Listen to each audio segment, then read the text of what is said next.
El Señor de la Noche, Tanith Lee. Libro primero. Una luz subterránea. Primera parte. Capítulo primero.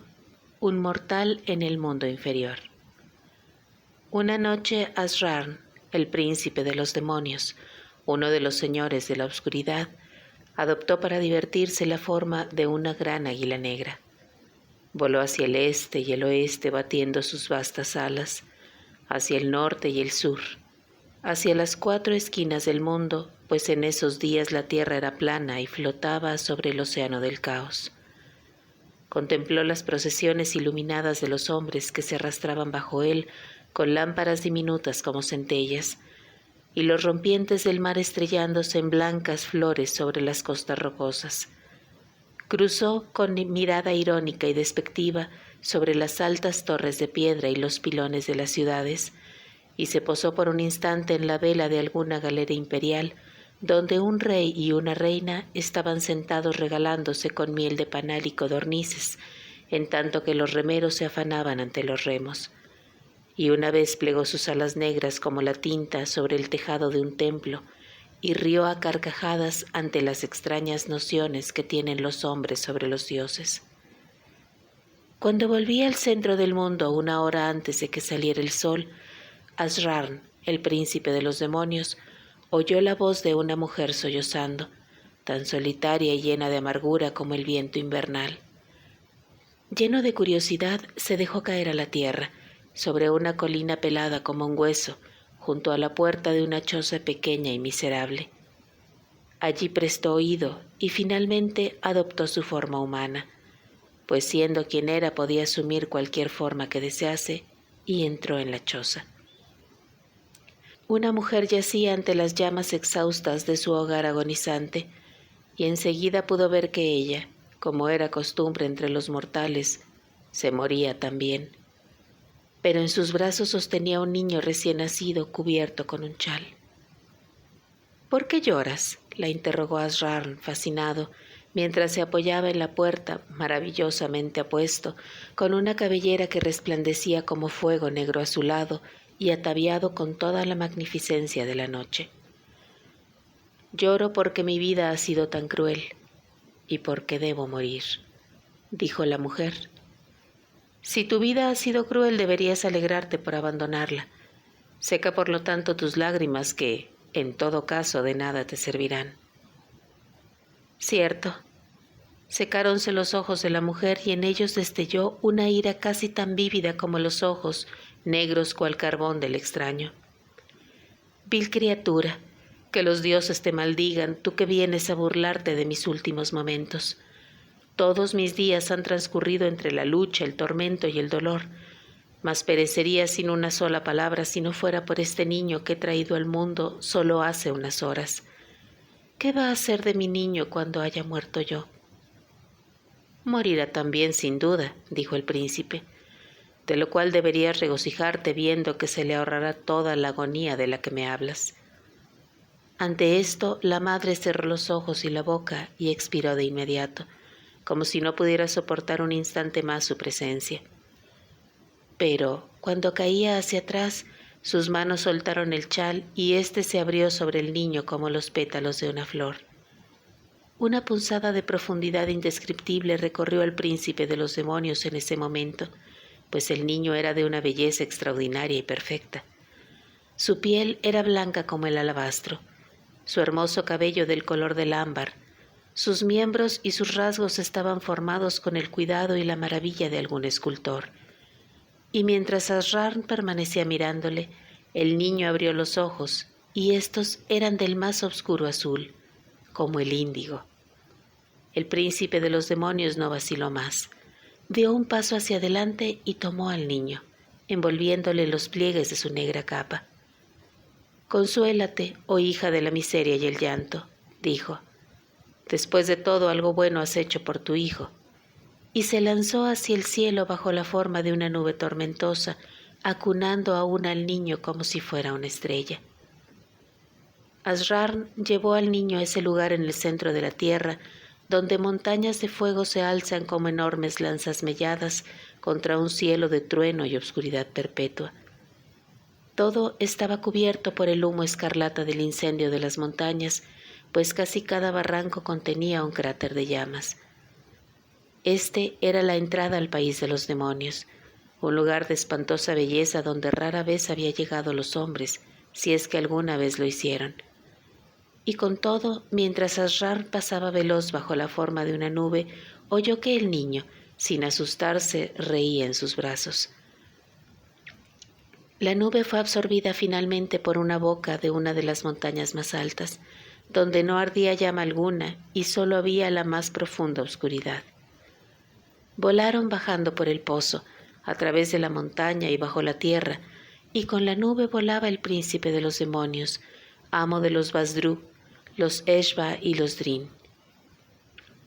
Primero había una puerta de ágata que se abrió a su llegada y se cerró con estruendo detrás de él.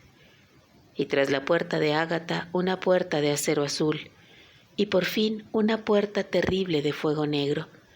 Mas cada puerta obedeció a Asrar. Llegaron por fin al mundo inferior y entraron en Drujin-Banashta, la ciudad de los demonios, y, sacando una flauta de plata que tenía la forma del hueso de la pata de una liebre, sopló en ella, y de inmediato un caballo demoníaco llegó al galope, y Asrar saltó a su grupa y cabalgó con más rapidez que viento alguno del mundo hacia su palacio.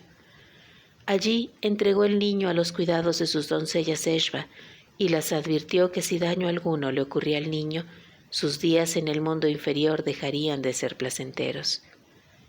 Y así acaeció en la ciudad de los demonios, en el palacio de Asrar, que el niño creció, y las primeras cosas de que tuvo conocimiento y que llegaron a serle naturales y familiares fueron las fantásticas e inquietantes brujerías de Drujin-Banashta. Todo a su alrededor era belleza, pero belleza de una especie extraña y sorprendente, aunque era toda la belleza que el niño llegó a ver. El propio palacio, negro hierro por fuera, blanco mármol por dentro, estaba iluminado por las luces inmutables del mundo inferior, una radiación tan incolora y fría como la luz de las estrellas terrestres, aunque muchas veces más brillante. Y esta luz se derramaba en los salones de Asrar a través de enormes engastes de zafiro negro, sombría esmeralda o del más oscuro rubí. En el exterior había un jardín de muchas terrazas donde crecían cedros inmensos con troncos de plata y hojas negras como el azabache, y flores de cristal incoloro. Aquí y allá había un estanque como un espejo en el que nadaban pájaros de bronce, mientras que hermosos peces alados descansaban en los árboles y cantaban, pues las leyes de la naturaleza eran inmensamente distintas bajo el suelo. En el centro del jardín de Asrar resonaba una fuente. No estaba compuesta de agua, sino de fuego, un fuego escarlata que no daba luz ni calor. Más allá de los muros del palacio yacía la vasta y maravillosa ciudad, sus torres de ópalo y acero, bronce y jade alzándose hacia el resplandor del cielo que jamás cambiaba. Ningún sol salía sobre Drujin-Banashta. La ciudad de los demonios era una ciudad de oscuridad, una criatura de la noche. Así creció el niño. Jugó en los salones de mármol y cortó las flores de cristal y durmió en un lecho de sombras. Por compañeros tenía a las curiosas criaturas fantasmales del mundo inferior, el pájaro pez y los peces pájaro, y también a sus hayas demoníacas con sus rostros pálidos y soñadores, sus manos y sus voces nebulosas, su cabello de ébano en el que se enroscaban serpientes soñolientas. A veces corría hacia la fuente de fuego frío rojo y se quedaba contemplándola, diciéndole luego a sus hayas: «Contadme historias de otros lugares», pues el niño era un niño exigente aunque encantador. Pero las mujeres Eshba de Drujin-Banashta no podían sino agitarse suavemente ante sus peticiones y tejer entre sus dedos imágenes con las hazañas de aquellos de su propia especie, pues el mundo de los hombres era para ellas como un sueño ardiente, sin importancia alguna excepto la de cometer en él deliciosos encantamientos y maldades, que para ellas no eran tal, sino meramente el orden correcto de las cosas. No había sino otro ser que entrara y saliera en la vida del niño, y no era de trato tan sencillo como las hermosas y algo distraídas mujeres con sus tiernas serpientes. Era el hombre apuesto, alto y delgado que surgía de pronto como un revoloteo de su capa como las alas de un águila, su cabellera negro azulada y sus mágicos ojos, permaneciendo solo un segundo para mirarle sonriente y marcharse después. Ninguna oportunidad de pedirle historias a esa persona maravillosa, aunque el niño estaba seguro de que conocería cada una de las historias posibles. De hecho, solo el tiempo de ofrecerle mudamente su mirada de amor y adoración, antes de que la capa semejante a las alas de un águila se hubiera llevado lejos a su portador. El tiempo de los demonios no se parece nada al tiempo de los humanos. Por comparación, la vida de un mortal era un breve relámpago, como la vida de una libélula. Por lo tanto, mientras el príncipe de los demonios se ocupaba de sus asuntos nocturnos en el mundo de los hombres y fuera de él, el niño, alzando la mirada, era como si viera al hombre de la capa negra como la tinta solo 1 o 2 veces al año, mientras que Asrar había ido quizás al cuarto de juegos, como solía suceder, 2 veces en un día. Lleno de adoración, no se pretendía derecho alguno a pedir favores. En realidad, no pensaba ni siquiera en ello. En cuanto a Asrar, la frecuencia de sus visitas indicaba su gran interés en el niño mortal, o, en cualquier caso, su gran interés en aquello que había adivinado llegaría a ser el niño. Así creció el niño hasta convertirse en un joven de 16 años. Los Basdru, la aristocracia de Drujimbanashta, le miraban a veces andar sobre las elevadas terrazas del palacio de su señor, y puede que uno observara: ciertamente ese mortal es muy hermoso, brilla como una estrella. Y algún otro respondería: no, mejor como la luna. Y entonces alguna diableza de la realeza reiría quedamente diciendo: mejor como otra luz del cielo terrestre, y bien haría nuestro maravilloso príncipe teniendo cuidado. Hermoso era el joven, como había previsto Asrar, delgado y recto como una espada, de piel blanca y con su cabellera igual al resplandeciente ámbar rojo y sus ojos de atardecer.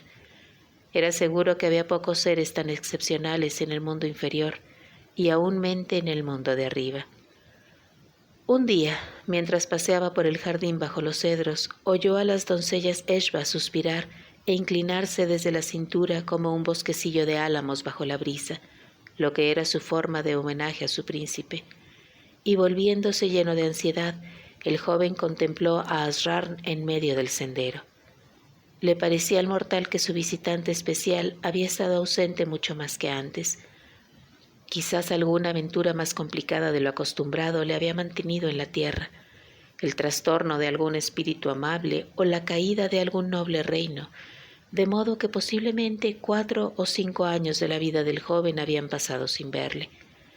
Ahora su oscura gloria ardía tan tremendamente que el joven mortal tuvo el impulso de protegerse los ojos ante ella como ante una gran luz. Bien, dijo Asrar, príncipe de los demonios, parece que hice una elección excelente aquella noche en la colina. Y acercándose puso la mano en el hombro del joven y le sonrió. Y ese contacto fue como el golpe de una lanza llena de dolor y alegría, y la sonrisa como el más viejo encantamiento del tiempo, de modo que el mortal nada pudo decir, solo estremecerse. Ahora me prestarás oído, dijo Asrar, pues esta es la única lección dura que voy a darte. Soy el gobernante de este lugar, esta ciudad y esta tierra, y soy también el señor de muchas brujerías y un señor de la oscuridad. Así que las criaturas de la noche me obedecen bajo la tierra y sobre ella. Sin embargo, te daré muchos dones que no son realmente concedidos a los hombres. Serás como mi hijo, mi hermano y mi amado, y te amaré, pues siendo como soy, no otorgo mi amor con ligereza, pero una vez que lo hago es constante. Recuerda solo esto, que si alguna vez me conviertes en tu enemigo, tu vida será como polvo o arena bajo el viento, pues lo que un demonio ama y pierde lo destruirá, y mi poder es el más grande que puedas llegar a concebir. Pero el joven, mirando los ojos de Asrar, dijo: «Si os hiciera irritar, mi señor, entonces solo desearía morir». Y entonces Asrar se inclinó y le besó. Al mortal le dieron vueltas la cabeza y se le cerraron los ojos. Asrar le condujo hasta un pabellón de plata, donde las alfombras eran tan gruesas como helechos y que tenían el aroma de los bosques de noche, con tapices de oscuro resplandor que colgaban como nubes a través de la luna. En este oscuro lugar, en parte real, en parte misterioso, Asrar sopesó una vez más la adulta y virginal belleza de su invitado, acariciando el cuerpo de marfil y peinando con los dedos la cabellera ambarina que había dorado. El joven yacía aturdido por el éxtasis bajo el contacto del demonio. Le parecía nadar bajo la quemadura carente de calor de la fuente de fuego del jardín. Era un instrumento diseñado especialmente para un músico magistral. El maestro afinó su cuerpo y despertó las nerviosas cuerdas de su carne a una agonía exquisita y llena de tensión. Nada había de brutal o meramente impaciente en el abrazo de Asrar. Su modo de hacer el amor contaba con la eternidad del tiempo, placeres que se excitaban y acumulaban uno sobre otro, inconmensurables y prolongados. Fundido y vuelto a moldear en el horno sin límites, el joven se convirtió finalmente en un teclado lleno de latidos para aquel tema ascendente. Entonces resonó en su interior una nota de terrible y maravillosa dimensión, llenando el recipiente que, en la espera, había llegado al punto de derramarse. El falo del demonio, ni helado ni ardiente, entró en él como un rey penetra en un reino conquistado que le adora, suyo por derecho de rendición. El falo era una torre que perforaba la puerta, las entrañas vitales de la ciudadela de su mundo interior.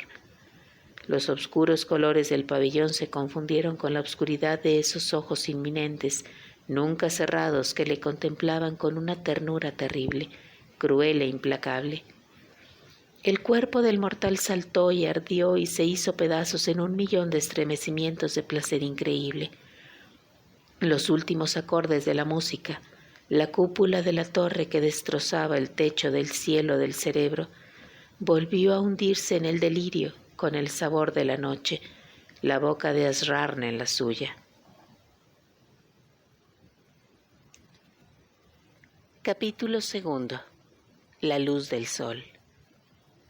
Asrar le dio un nombre al joven. Era Sibesh, que en la lengua de los demonios significa el hermoso, o quizás el bendito. Hizo de Sibesh su compañero y derramó sobre él abundancia de dones increíbles, como le había prometido. Le hizo capaz de disparar una flecha más lejos y más certeramente de lo que cualquier otro, hombre o demonio, hubiera podido, y luchar con la espada como si dentro de su brazo hubiera 10. Tocando su frente con un anillo de jade, le hizo capaz de leer y hablar cada una de las 7 lenguas del mundo inferior, y con un anillo de perla cada uno de los 70 lenguajes de los hombres. Y con un hechizo más antiguo que el mismo mundo, le hizo invulnerable a cualquier arma, el acero o la piedra, la madera o el hierro, el veneno de la serpiente, de la planta y el fuego. Solo del agua no podía protegerle, pues los mares eran otro reino distinto de la tierra y tenían sus propios gobernantes. Con todo, Asrar planeaba llevar un día al joven a las frías tierras azules del mundo superior y engañar a los guardianes del pozo sagrado para darle a Sibesh un sorbo de la inmortalidad. Entretanto, mucho era lo que el joven tenía por ver y por hacer, pues no solo recorría Drujin Banashta con el príncipe compartiendo todos sus deleites maravillosos, sino que cabalgaba a su lado por las tierras salvajes del mundo inferior. Asrar le había dado, junto con todos los demás regalos, un caballo demoníaco que montar, una yegua con la crin y la cola como humo a su lado y la notable cualidad de que podía correr sobre el agua. Asrar y Sibesh galopaban juntos sobre los lagos del mundo inferior, bajo árboles hechos de hueso o alambre plateado, o iban de caza con sabuesos rojos como la sangre a las costas del gran río del sueño, donde el lino blanco crecía abundante. Asrar no cazaba en estas costas el ciervo, la liebre o ni siquiera el león, pues las pequeñas crueldades de los hombres eran como la nada comparadas con la enorme crueldad de los demonios. Los Vasdru cazaban las almas de los hombres dormidos, que corrían aullando ante los sabuesos.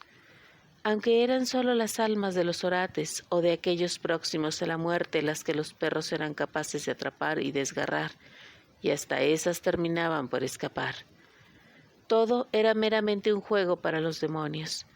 Y Sivesh, que no tenía recuerdo alguno de lo que era y no conocía más leyes que las de la oscuridad, cazaba alegremente sin pensar junto a su señor. Finalmente, Asrarn empezó a echar de menos la superficie de la tierra. Entonces se llevó también con él a Sivesh. Viajaban de noche, por supuesto, pues ningún demonio amaba la luz del día. Asrarn se alzaba del pozo volcánico como un águila, pero había convertido a Sivesh en una de las plumas de su pecho. Muy alto en el cielo volaban, y la pluma temblaba junto a él. Abajo llameaban los cráteres de las montañas de fuego. Encima el rostro de la luna encuadrado por su tocado de cielo. Las estrellas arrojadas como diamantes a través de él. Nunca he visto tal resplandor, pensó Sivesh. La fuente del jardín no da ni luz ni calor. Era, aunque lo había olvidado, un hijo de la tierra. Su alma mortal la buscaba ciegamente.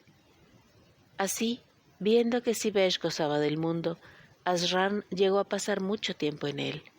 A veces, ataviados como viajeros, visitaban de noche las ciudades de los hombres y entraban sin ser vistos en los cuartos del tesoro de los reyes, y todas las gemas y metales que hallaban los transformaba Asrarn en pilas de polvo o montones de hojas marchitas, pues tal era su placer.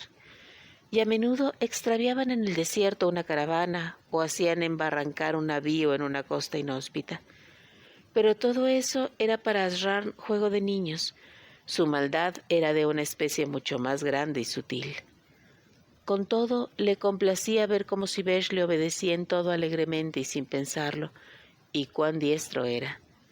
Asrarn le consentía sus caprichos como a un niño.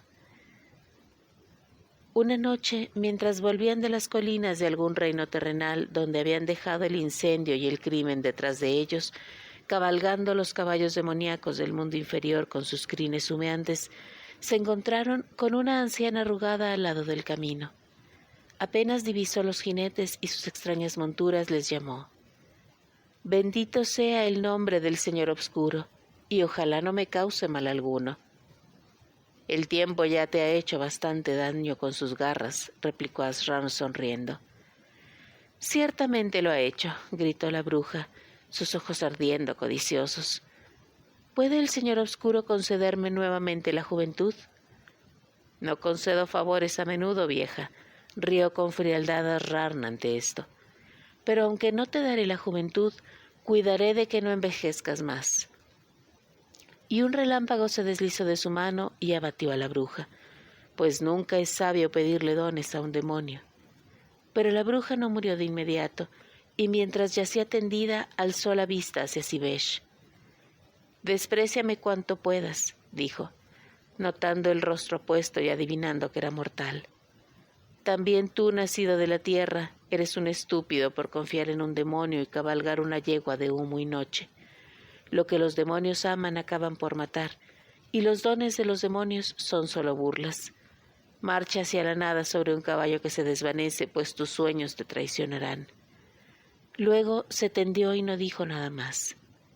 Ya era casi al amanecer y Asrarn estaba impaciente por regresar al centro de la tierra. Pero Sivesh, que se hallaba extrañamente turbado por las palabras de la bruja, desmontó y se inclinó sobre su cuerpo. Mientras se arrodillaba, una extraña palidez en el cielo le hizo alzar la vista de nuevo, y sobre los bordes de las colinas vio un resplandor como el de una rosa en llamas. «¿Qué luz es esa?», le preguntó Asrarn, atónito y maravillado. «Esa es la luz del alba que aborrezco», replicó el príncipe. «Ven, monta tu caballo y cabalguemos velozmente, pues no deseo ver el sol». Pero Sivesh se arrodilló en el suelo como si se hallara en trance. «Ven ahora, o deberé abandonarte aquí», le dijo Asrarn. ¿He nacido entonces en la tierra como dijo la mujer? Aquí naciste. Puede que el sol sea hermoso para ti, pero para los señores de la oscuridad su fealdad es abominable. Mi señor, gritó Sivesh, déjame permanecer un día aquí. Déjame ver el sol. No podré descansar hasta que lo haya hecho. Mas añadió, si me ordenas que vuelva contigo, deberé hacerlo, pues me eres más querido que cualquier otra cosa. Esto ablandó el humor de Asrarn. No deseaba dejar al joven, pero adivinaba entonces problemas si se negaba a la visión de un día del tiempo terrestre. Quédate entonces, dijo Asrarn, durante un día. Luego, arrojándole una pequeña flauta de plata con la forma de una cabeza de serpiente, dijo, hazla sonar al anochecer y me llevará hasta ti donde quiera que te encuentres. Ahora, adiós. Clavó espuelas en su bestia y se alejó al galope, más deprisa que el pensamiento, y hasta la yegua de Sivesh, que había estado pateando y relinchando nerviosa ante el cielo que se iluminaba, se marchó también. Sivesh sintió un temor repentino al quedar abandonado en el mundo de los hombres, solo en las colinas junto al cuerpo de la bruja, con la terrible luz del alba llenando el este. Pero entonces la felicidad empezó a crecer en su interior, creciendo en su corazón como una melodía. Así se había sentido la primera vez que Asrarn le habló de Drujimbanashta, pero esta vez no pudo hallar causa alguna, salvo la luz encima de las colinas. Primero surgió el jade, luego el rubí, luego un disco de oro que lanzó rayos como flechas de llama, incendiando el mundo entero.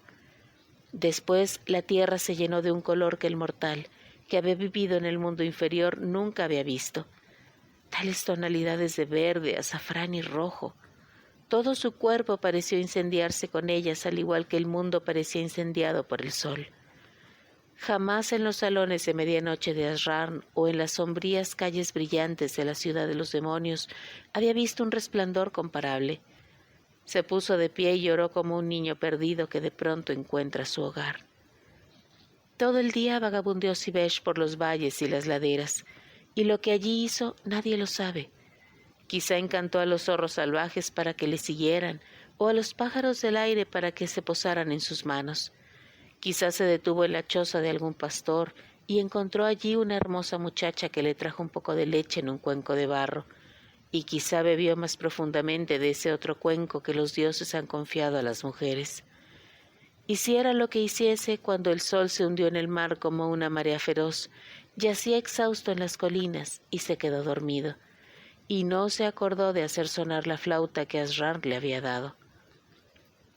Y Asrarn llegó, pasando como el viento de tinta sobre la tierra buscándole. Sivesh no se había alejado mucho. El príncipe le encontró con facilidad. Asrarn estaba enfadado, pero viéndole dormido, sus hermosos ojos cerrados por el cansancio, dejó reposar su ira y despertó al joven tocándole suavemente. Sivesh se sentó y miró alrededor, y pronto distinguió a Asrarn en el viento. «Te olvidaste de llamarme», dijo Asrarn, «así que he tenido que venir a buscarte como si fuera tu esclavo o tu perro». Pero habló con calma y diversión. «Mi señor, perdóname, pero he visto tanto». «No me cuentes nada de ello», dijo Asrarn bruscamente. «Odio las cosas del día. Ahora levántate y te llevaré a Drujimbanashta».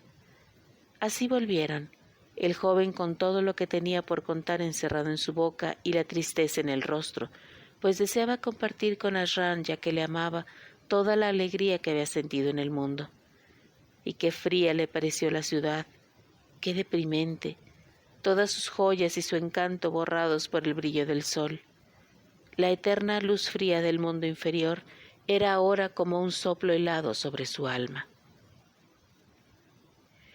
Asrarn llamó a los Drin, los hábiles herreros enanos del mundo inferior, y les hizo construir para él, en una sola noche, un vasto palacio en un lugar elevado de Drujimbanashta. Estaba hecho de oro, un metal que los demonios normalmente no amaban, iluminado por 1.000.000 de lámparas multicolores y ceñido por un foso de magma volcánico. Tal mansión carecía de rival, incluso entre las variadas glorias de la ciudad. Sivesh se maravilló ante ella, pero no pudo ocultarle sus pensamientos a Asran, pues el oro no era como el oro del sol y el magma del foso no le daba calor. Después, Asran reunió a su gente para un festín y guiando levemente a Sivesh del brazo, caminó con él entre los invitados resplandecientes. «Es tiempo de que pruebes las mujeres, querido mío. Debes tomar novia», dijo. «Mira, aquí, entre los Vasdru y los Eshba se hallan las bellezas más mágicas de mi reino. Elige y cualquiera de ellas será tuya». Sivesh las miró, pero sus hermosos rostros de mujeres demonio eran como máscaras de papel.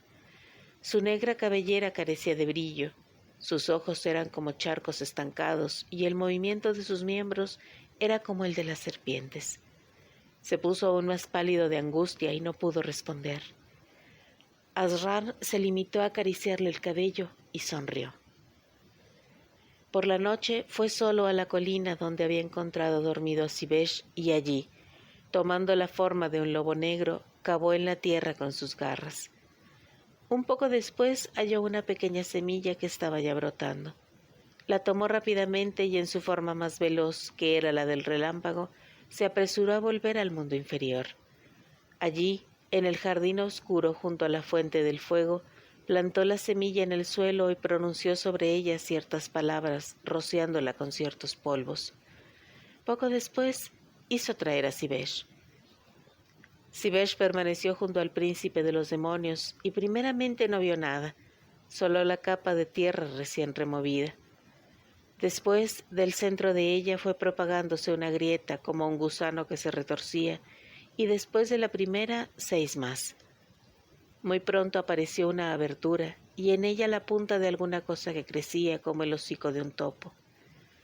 «Oh, mi señor, ¿qué es esto?», preguntó Sivesh a medio camino entre el horror y la fascinación.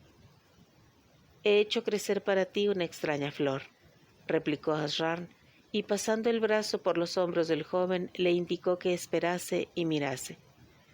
El brote de la planta misteriosa crecía ahora con rapidez. Apenas se hubo liberado del suelo, empezó a echar hojas y capullos, aunque la mayoría se marchitaban con la misma rapidez con la que se formaban.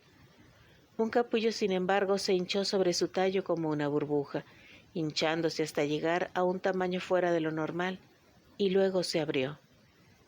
Dentro había una flor ya crecida, cuya forma se parecía a la corola cerrada de una magnolia, del más pálido color violeta, pero con venas rosa. Esto ya era una maravilla. El joven retuvo la respiración, pero lo que siguió fue aún más maravilloso.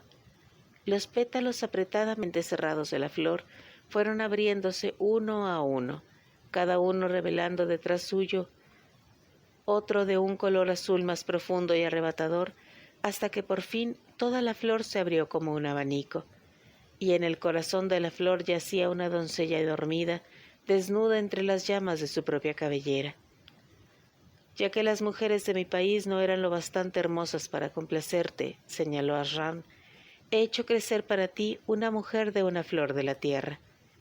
Mira, su cabello es amarillo como el grano, sus pechos son como las granadas, sus lomos como gotas de miel».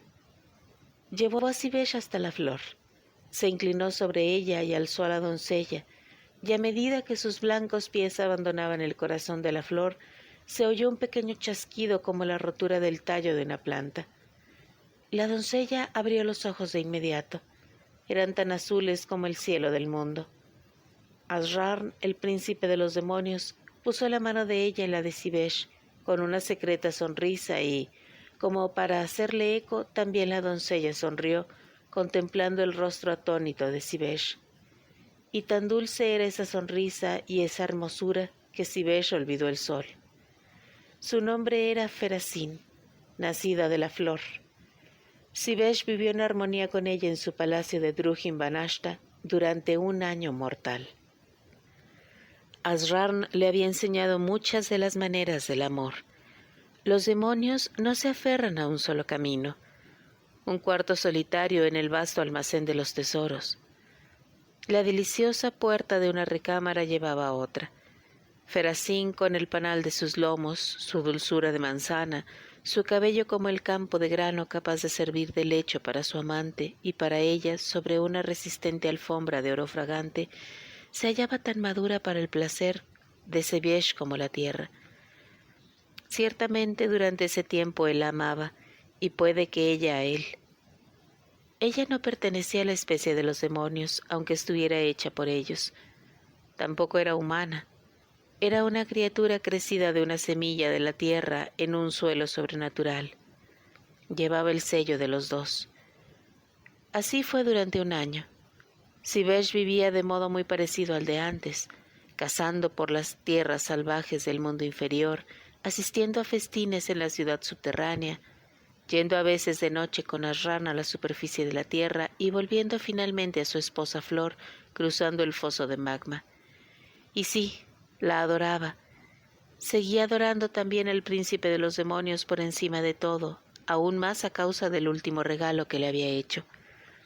Quizás algún hechizo fue arrojado sobre él cuando le cogió la mano, pues de otro modo es extraño que olvidara tanto tiempo y tan enteramente el mundo diurno que podía visitar satisfecho durante la noche, y hasta pudiera cazar las almas de los hombres en las orillas del río del sueño. Mas el príncipe de los demonios no podía preverlo todo, y fue la propia Feracín la que causó la ruptura del hechizo. Había venido del mundo, aunque lo hubieran hecho los demonios, y en su corazón estaba aún el núcleo de la semilla que obedece las leyes naturales, y ansiaba el aire y la luz. De pronto, el último día del año, alzándose del lecho, le murmuró a su esposo Sibech: «Tuve un sueño extraño mientras dormía. Soñé que estaba tendida en una caverna y oía un cuerno de bronce sonar en el cielo, y supe que me llamaba. Así pues me levanté y ascendí las empinadas escalinatas de la caverna hacia él. El camino era muy duro, pero al fin llegué a la puerta, y empujándola hasta abrirla salí a la pradera, y sobre ella había un meneo encantado, totalmente azul, con un pequeño disco de oro incrustado, y aunque era muy pequeño, el disco despedía una tibia luz que llenaba la tierra de un confín a otro. Cuando Sibech la oyó, fue como si en su interior el corazón saltara y se incendiara, y recordó de inmediato la mañana en la que había visto el sol.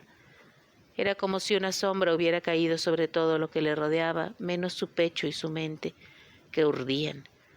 Miró a su pequeña Feracín, y era como una figura hecha de neblina.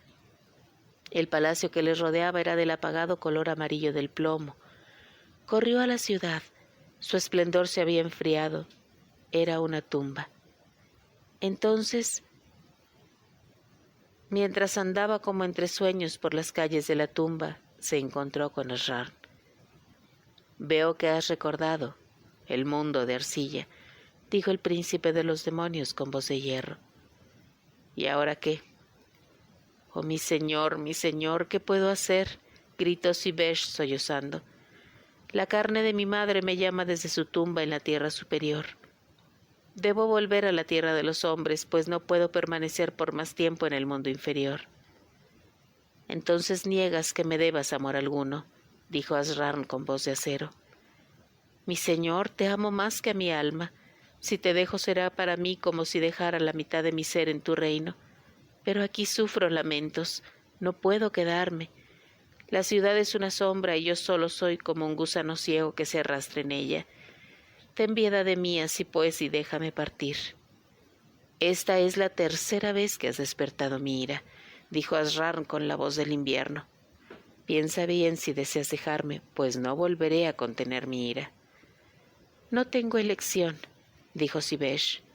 «Ninguna elección, mi señor entre los señores». «Vete pues», dijo Asran con la voz de la muerte, «y recuerda luego lo que has perdido y por qué. ¿Y quién es el que te dice todo esto?». Y Sibech ascendió pesadamente hasta las laderas más lejanas de Drujin Banashta, y durante todo el camino los demonios se apartaron de él. Las grandes puertas se abrieron. Un torbellino le arrebató hasta las alturas y le arrojó a través de las fauces del volcán al exterior de la tierra que tanto ansiaba. De ese modo volvió Sibech al mundo de los hombres, para andar lleno de pena bajo el sol. Capítulo 3.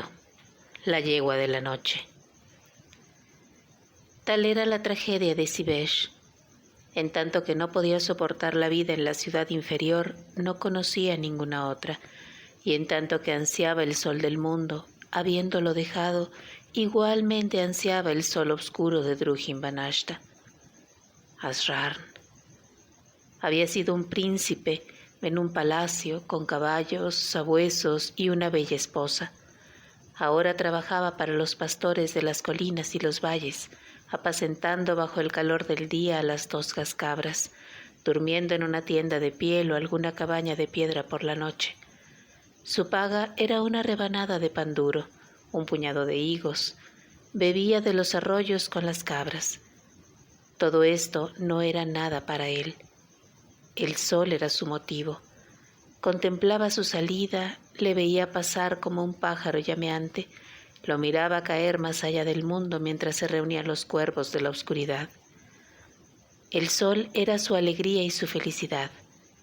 Los pastores, mientras guiaba sus rebaños por la tierra, se interrogaban sobre el extraño y apuesto joven que se pasaba tanto de su tiempo contemplando las alturas. No hizo amigos entre ellos, aunque era amable y modesto.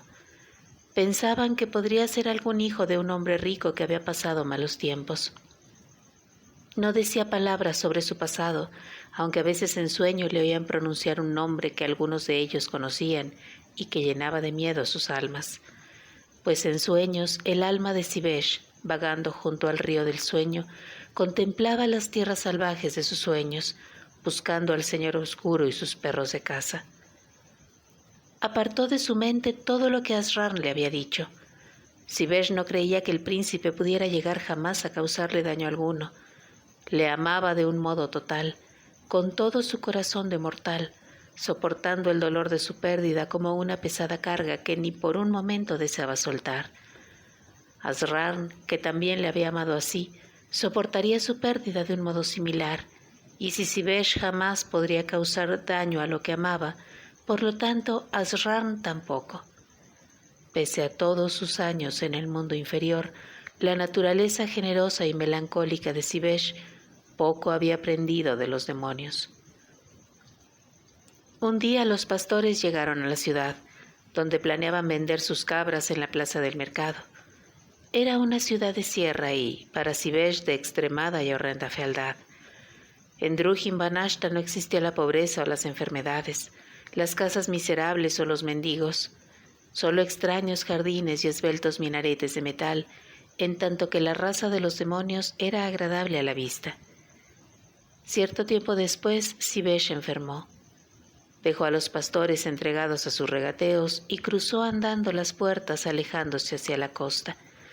Allí se sentó sobre una roca, bajo la más profunda pena. Y finalmente el sol se hundió bajo el agua y la noche llegó como un soplo desde la tierra. Durante largo tiempo había rehuido la noche, cubriéndose la cabeza con pieles de cabra y quedándose rápidamente dormido.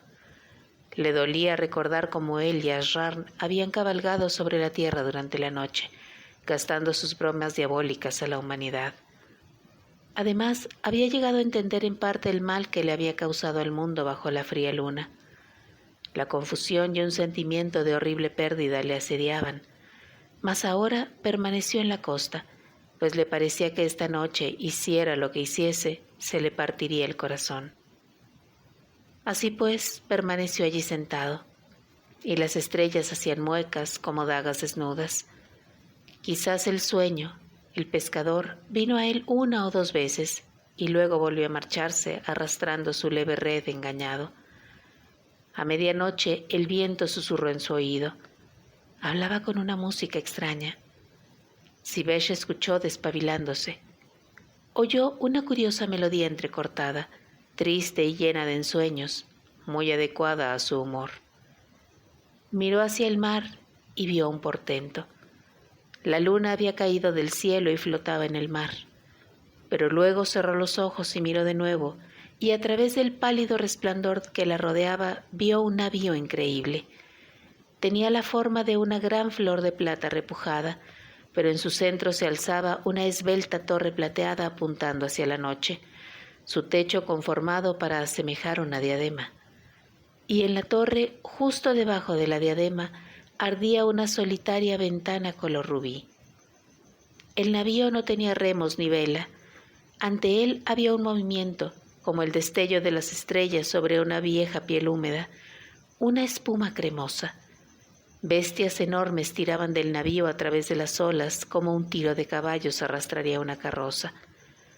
Lo que eran, ballenas enormes, incluso dragones, Sivesh no podía decirlo.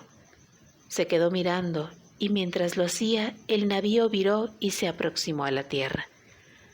Rodeándole parecía sonar la hermosa melodía llena de melancolía. Las bestias colosales se esforzaban, con el navío deslizándose tras ellas. Sivesh entró un poco en el mar hasta que las olas se estrellaron en sus rodillas. Mientras miraba, la ventana de la torre se abrió de par en par. Por ella atisbó un rostro. La debilidad de Sivesh era su amor a la belleza. Al igual que otros amaban las riquezas, el placer o el poder, así la amaba él. Y así adoró a Asrarn, y durante cierto tiempo a Ferasín, nacida de la flor, y así adoraba la luz del fuego y por último al Señor de todos los fuegos, el sol. Así, alzó la vista hacia el rostro de la doncella surgida de la torre, y ella se convirtió en la suma de todo. Habiendo hablado de tanta belleza, ¿cómo es posible hablar de ella? No quedan palabras en lengua alguna de la tierra que sirvan. Palabras tales se desvanecieron del mundo cuando se liberó a sí mismo del océano del caos, en un cataclismo que la remodeló como una de las canicas que los niños arrojan al aire cuando juegan. Y con todo, algo de Ferasín había en ella, y también algo de Asrarn, y resplandecía desde su ventana como el sol, y finalmente, como el sol, se fue despojando lentamente de sus atavíos y dejó que su plateada desnudez deslumbrara pulgada a pulgada a Sivesh, hasta que tembló y sintió que le ardían los lomos. Luego el gran navío viró una vez más y empezó a alejarse sobre el mar, dejando tras él sobre el agua un reflejo semejante a un sendero. Sivesh llamó en voz alta a los del navío, contempló el sendero y luchó a través de las olas, pero el potente mar le arrojó implacablemente hacia atrás y su frialdad le hizo recobrar la cordura. Permaneció en la costa como un hombre en trance durante todas las horas de oscuridad, sus ojos clavados en el lejano horizonte donde la nave se había desvanecido como una estrella que se oculta. Cuando por fin salió el sol, no tenía ojos para él. Se tendió a la sombra de las rocas y se hundió en un sueño ciego. Despertó con el crepúsculo y permaneció toda la noche mirando. El navío pasó a lo lejos 2 horas antes del alba. Lo llamó, pero no puso rumbo hacia la costa. Durmió también el día siguiente. Los pastores le buscaron en la playa al mediodía, pero no se movió en lo más mínimo y no le encontraron. Habían logrado ganancias en la ciudad y tenían dinero que gastar. Además, el joven era algo raro, quizás medio retrasado. No tardaron en marcharse. Cuando cayó la noche, Sivesh permaneció en la costa y aguardó con ojos salvajes y llenos de ansia. Esta vez no vio el navío, aunque pasó, pues oyó la música. Tembló de alegría ante el sonido y se internó en el mar de nuevo hasta que éste le rechazó irritadamente. Luego lloró lleno de ira hacia el mar irritado. Estaba loco de deseo. Estaba también embrujado. Él, que había visto funcionar tales hechizos sobre otros, ya no tenía el juicio bastante para librarse del encantamiento cuando éste cayó sobre él. Y él, que había vivido en la ciudad de los demonios durante 17 años, seguía careciendo de guardia alguna contra sus brujerías. Era obra de Asrarn. ¿Quién salvó a Asrarn? El príncipe de los demonios había hablado verazmente desde el principio. Lo que un demonio deseaba y perdía, lo destruía. Era tan natural para él como para un mortal el quemar las sábanas de un enfermo después de la fiebre o el enterrar a los muertos. Primeramente el señor de la oscuridad había quedado perplejo, dudando sobre cómo debería hacerse. En los días en que era su compañero había hecho al joven invulnerable a todas las armas y peligros de la tierra. Luego Asran recordó lo único que había sido incapaz de hacer. Finalmente el joven se acercó a la costa, y Asran modeló con humaredas y sueños el mágico navío de la torre en forma de flor. Era una criatura fantasmagórica, pero como los espejismos que los hombres divisan en el desierto y parecen tan reales como la arena que les rodea. Asran estaba muy complacido con su juguete. Durante largo tiempo admiró su obra, y aún más largo tiempo contempló al fantasma femenino que había creado para que cabalgara en ella y capturase el corazón y la mente de Sivesh. Incluso él, el príncipe, sintió una medio divertida maravilla ante la belleza que había creado. La envió al mar. Él mismo, bajo el aspecto de una gaviota negra, trazó círculos muy por encima de la costa y vio cómo el hechizo se apoderaba de Sivesh. 3 días y 3 noches dejó que el joven sufriera su desesperación y su anhelo. A la 4ª noche, 1 hora después de que se pusiera el sol, Asran modeló para él la forma de un pescador e, inclinándose sobre Sivesh que yacía dormido, cantó suavemente en su oído al modo de los demonios. Sivesh despertó sobresaltado. Parecía como si una voz melodiosa y llena de promesas le hubiese despertado. Pensó que el navío de plata había llegado, pero poniéndose de pie no vio ni oyó al navío, solo un viejo y canoso pescador sentado en la costa remendando su red. ¿Me llamaste?, preguntó Sivesh, pues había algo en el pescador que le atraía de un modo extraño y le urgía hablar. Yo no, respondió el hombre. No habría provecho alguno en eso. Pero su voz era extraña, no parecía pertenecerle. Tenía una cualidad única, como los ojos brillantes y maravillosamente inteligentes con los cuales miraba ahora a Sivesh. El joven se sintió consolado por su presencia sin saber el porqué. Tuvo el impulso de descargar sus problemas en el pescador, pero también era tímido. Nunca había llegado a acostumbrarse a los hombres y a las mujeres de la raza humana. ¿Buena pesca hoy?, murmuró sin embargo. No, mala, dijo el hombre. Los peces están inquietos y no salen. Si me escuchas, te contaré algo maravilloso. Hay un gran navío de plata que vaga de noche por el mar. Lo he visto pasar con mis propios ojos. Una doncella se sienta en la torre en el centro del navío. Aguarda a un amante del que ha oído hablar en una profecía, y su pie no puede tocar la tierra hasta que él la reclame. La profecía dice que su cabello será rojo como el ámbar y que conocerá cierta magia del mundo inferior que le habrá enseñado un señor de la oscuridad. El joven se puso muy pálido y se quedó mirando las olas vacías. Dime entonces, susurró, si conoces la profecía, ¿cómo llegará ese amante hasta la doncella del navío? Bueno, dijo el pescador, la historia cuenta que tendrá una yegua demoníaca con la que puede correr sobre el agua, y así cabalgará hasta ella por encima del mar. Sivesh se tapó el rostro con las manos. El pescador, poniéndose de pie, le pasó un brazo por los hombros y preguntó bondadosamente qué le afligía. Y al tocarle el anciano, algo que parecía tan increíblemente excitante como lo que habían hecho los ojos y la voz, Sivesh sintió una vez más el irresistible impulso de confiarle su miseria. Yo soy aquel del que habla la profecía, tartamudeó, destinado a amar a la doncella del navío. Ya la he visto y la amo más que a mi vida. He vivido también en el mundo inferior y aprendí allí un poco de magia, y tuve un caballo como el que mencionas que puede correr sobre el agua. Pero renuncié a ese mundo para vivir sobre la tierra y ahora nada puedo pedirle a mi señor Asran. No pronuncies en voz alta ese nombre temible, imploró el pescador aparentemente asustado, haciendo un gesto contra el mal, los ojos brillando como solo brillan los ojos bajo el más extremo terror o la risa. Pero voy a preguntarte esto. ¿Te dio el demonio alguna vez algo con lo que puedas llamarle? Pues hay regalos místicos que pueden hacer venir a tales criaturas lo deseen o no. De inmediato, Sivesh lanzó un grito y rebuscó en su traje. Finalmente extrajo la pequeña flauta en forma de cabeza de serpiente que Asran le había arrojado cuando se quedó sobre la tierra por primera vez para ver salir el sol. Me dio esto, dijo Sivesh, y dijo que le traería hasta aquí donde quiera que me pudiese hallar. Buena cosa entonces, dijo el pescador, pero ¿no tiemblas al pensar en su ira? ¿O piensas que después de todo podrá ser amable contigo? No le temo, solo puedo pensar en la doncella. Ante esto el rostro del pescador pareció fundirse por un instante para revelar detrás de él otro rostro, hecho de hierro. Pero Sivesh no lo vio. En realidad nada podía ver excepto sus sueños.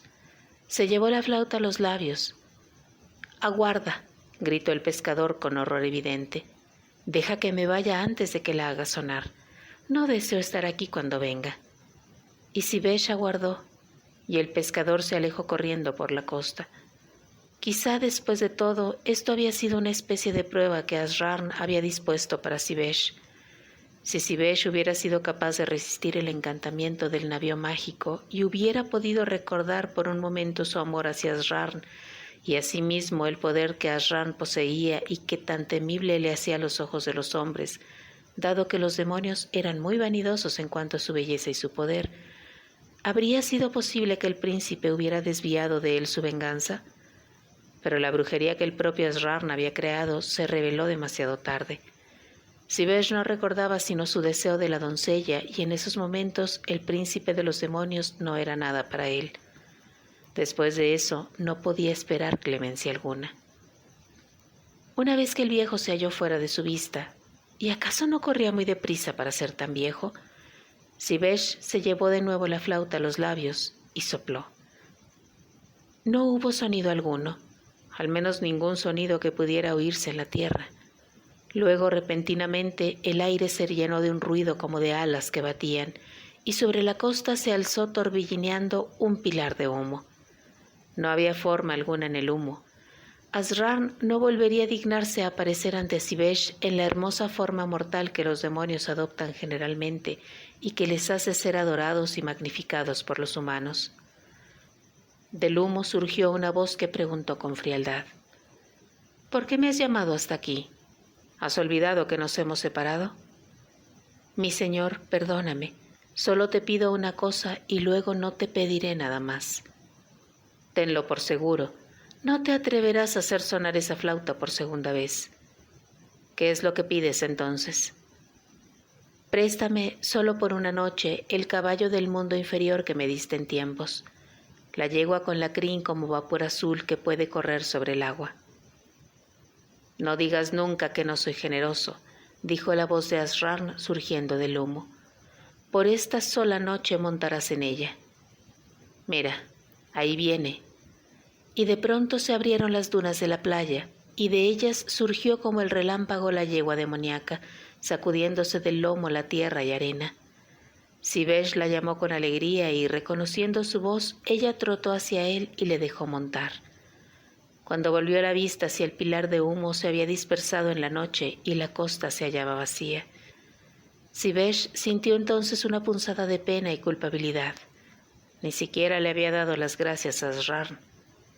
Mas pronto lo olvidó y aguardó pacientemente al borde del mar, con la yegua ansiosa de cabalgar sobre las olas, removiéndose bajo él, mientras la luna se alzaba y se ocultaba y las estrellas brillaban como un acero desenvainado. Cuando el navío llegó ya era tarde. Se hallaba muy lejos, junto a la línea del horizonte, y después de aparecer no se movió. Sivesh oyó la música en el viento y pensó: «Mi amada se halla en ese navío, espera a que yo cabalgue hacia ella». Y así espoleó a la yegua, cosa a duras penas necesaria, pues se hallaba impaciente por partir. Sus cascos perforaron la espuma como címbalos sobre el sendero plateado que se reflejaba hasta la costa desde la nave con la torre en forma de flor. Sivesh le habló a la yegua, a la noche, a la doncella de la torre. Le encendía una especie de felicidad extraordinaria e irracional, tal y como solo la víctima de un hechizo puede conocer. Una felicidad como la llama de una vela que se está apagando incluso mientras brilla, en la cima de su resplandor el instante antes de extinguirse en un chisporroteo. Cuando se hallaba a menos de un cuarto de milla de distancia, el navío empezó a apartarse grácilmente de él. Esto no le pareció ominoso, ni tan solo extraño. era como una suerte de deliciosas ansias de jugar, un juego inventado por la muchacha de la torre solo para ver si la seguiría. Además, el navío se movía con gran lentitud, aunque de algún modo lo bastante deprisa como para que no pudiera llegar a alcanzarlo, sin importar cuánto lo intentara. Luego, a través del gemido del mar, la música encantada y el tintineo de los arneses, a través de todas las cosas, llegó hasta Sivesh mientras cabalgaba una voz hecha del mismo viento. No sabía qué la traía, no recordaba a quién había pertenecido, pero las palabras que pronunciaba se repetían una y otra vez en sus oídos. También tú, nacido de la tierra, eres un estúpido por confiar en un demonio y cabalgar una yegua de humo y noche. Lo que los demonios aman acaban por matar, y los dones que los demonios dan son solo burlas. De inmediato se vio a sí mismo como si hubiera sido una gaviota que trazase círculos en el cielo por encima de él. Un hombre montando a caballo, cabalgando insolentemente a través del mar, sobre el sendero de luz arrojado por un navío que se alejaba eternamente de él. Una fría serpiente se enroscó en las entrañas de Sivesh. Tiró de las riendas y miró hacia atrás. Cuán lejos estaba la costa, solo una línea de tiza color lavanda dividiendo el aire y el agua. Otra cosa vio también al mirar hacia atrás, algo que hasta entonces siempre le había llenado el corazón de alegría. El este palidecía, suave como el pecho de una paloma. Pronto se levantaría el sol. El viento refrescado por el alba sopló con más fuerza. Tus sueños te traicionarán, cantó la voz del viento. Marcha hacia la nada sobre un caballo que se desvanece. Sivesh lanzó un gemido de horror y angustia. Hizo virar a la yegua demoníaca dejando tras él la nave que huía. Cuando se encaró con el este que se iluminaba, sin embargo, el caballo relinchó y se encabritó aterrado. Sivesh la sostuvo con firmeza, le habló cariñosamente, la maldijo, la obligó a dirigirse hacia la costa lejana, sobre el agitado mar que ahora se volvía luminoso como el nácar. Al final, la yegua corría como un vendaval, su crin le azotaba el rostro, resoplaba y había miedo en su mirada. Sivesh miró hacia atrás. El navío de plata se había vuelto transparente bajo el cielo cada vez más brillante, se encendía y se apagaba como una sombra ante la luz, y finalmente desapareció. Y el sol se levantó. Se alzó como el fénix, todo el este abriéndose como una flor. Los rayos de su vasta luz golpearon el mar, de modo que ahora un sendero de oro, no de plata, descansaba en él como un blasón. Cuando las flechas de fuego alcanzaron a la yegua demoníaca, ésta lanzó un grito más terrible que cualquier sonido legítimo de la tierra. Las saetas ardientes parecieron atravesarla. Inmediatamente, Sivesh sintió disolverse las riendas en sus manos. Los estribos fluyeron como cera. Luego, el firme cuerpo del caballo se derrumbó y se arrugó como si fuera de papel. Sivesh bajó la vista hacia ella. Era solo un poco de niebla nocturna desvaneciéndose al sol. Cayó. El mar le recibió abriendo sus codiciosas fauces. No era invulnerable al mar, ni el príncipe de los demonios había sido capaz de protegerle de él, pues no pertenecía al reino de la tierra y tenía sus propios gobernantes. En el segundo anterior a ser engullido por las aguas, Sivesh gritó muy alto un nombre. Era el nombre de Asrarn, y en ese nombre había todo el dolor, la soledad, el desespero y la acusación que una garganta mortal puede articular. Luego las olas se lo tragaron y la mañana se llenó de silencio.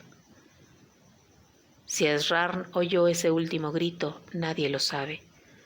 Quizás estaba vigilando algún mágico cristal acechando el final del joven y le vio ahogarse. Quizá por un momento un poco de ese espantoso dolor hirió su propia garganta y en su boca, que hablaba de Si Asrarn oyó ese último grito, nadie lo sabe. Quizás estaba vigilando algún mágico cristal, acechando el final del joven y le vio ahogarse. Quizá por un momento un poco de ese espantoso grito hirió su propia garganta y en su boca, que hablaba de modo tan maravilloso y con tal encanto, nació por un momento fugaz el sabor salado del agua verdosa. Se cuenta que se hizo una gran hoguera en Trujimbanashta y que en esa hoguera se quemó el palacio que Asrar había construido para Sivesh. Cuando el techo enjollado se derrumbó, se alzó un enorme resplandor que dañó los ojos de todos los que se hallaban mirando. Una luz demasiado intensa para ser bienvenida en el mundo inferior, pues se parecía demasiado al sol.